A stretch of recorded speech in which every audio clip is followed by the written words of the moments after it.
الحمدللہ رب العالمین والصلاة والسلام علی سید الانبیاء والمرسلین اما بعد۔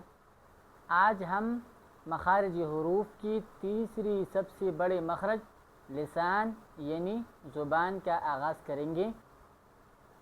زبان سے عربی زبان کی زیادہ تر حروف نکلتے ہیں، اس وجہ سے اس مخرج کو بہت اچھی طرح سمجھنا بہت ضروری ہے۔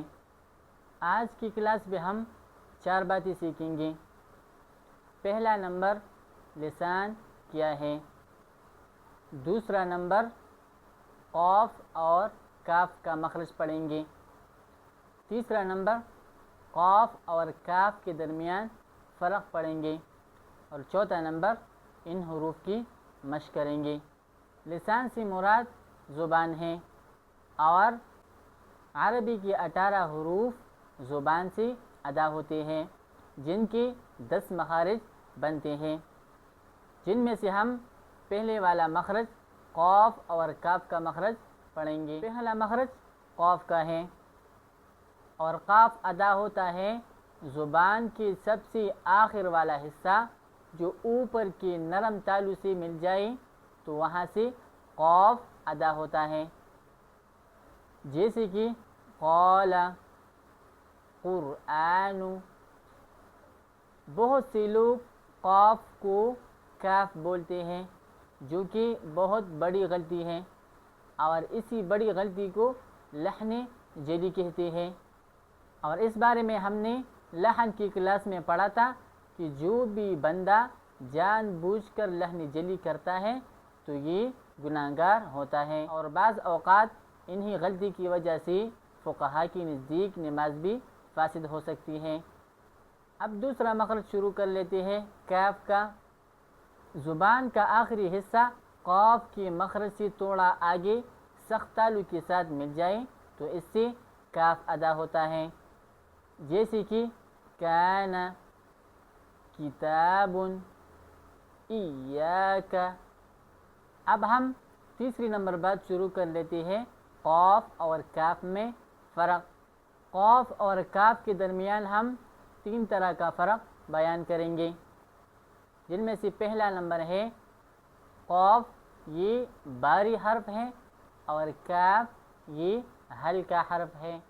قاف کا مخرج زیادہ اندر ہے اور کاف کا مخرج تھوڑا آگے ہے۔ تیسرا نمبر قاف میں آواز مضبوط ہوتا ہے اور کاف میں آواز نرم ہوتا ہے۔ اب چوتھی نمبر بات شروع کر لیتے ہیں کہ ان حروف کی ہم مشق کریں گے۔ تو میں نے آپ کو طریقے بتائے ہیں مشق کرنے کے، تو وہ آپ نے اپنانے ہیں۔ ابھی ہم تھوڑا مشق کرتے ہیں۔ ہم نے بار بار بولنا ہے ق، قی، قو، حمزہ قاف زبر اق، حمزہ قاف زیر ایق، حمزہ قاف پیش اق۔ اسی طرح کاف کی مشق کریں، ک، کی، کو، حمزہ کاف زبر اک، حمزہ کاف زیر اک، حمزہ کاف پیش اک۔ پھر قرآن مجید میں بہت ساری مثالیں ہیں، اس کو آپ نے بار بار پڑھنا ہے، جیسے قال، القرآن، یقول، کان، کتاب۔ اسی طرح آپ نے بہت زیادہ مشق کرنا ہے تو انشاءاللہ آپ کو ان حروف کی ادائیگی میں بہت آسانی ہوگی۔ اب میں آپ کو ہوم ورک دے رہا ہوں، یہ آپ نے ضرور بھی ضرور کرنا ہے۔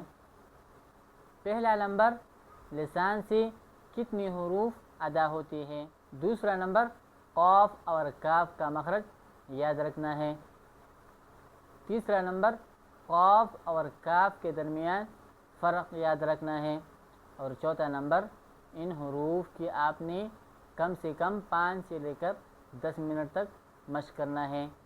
الحمدللہ آج ہم نے مخارج حروف کے سب سے بڑے مخرج لسان کے حصہ اول یعنی قاف اور کاف کے مخرج کے بارے میں سیکھا۔ انشاءاللہ اگلی کلاس میں ہم حصہ دوم یعنی جیم، شین اور یا کے مخرج سیکھیں گے۔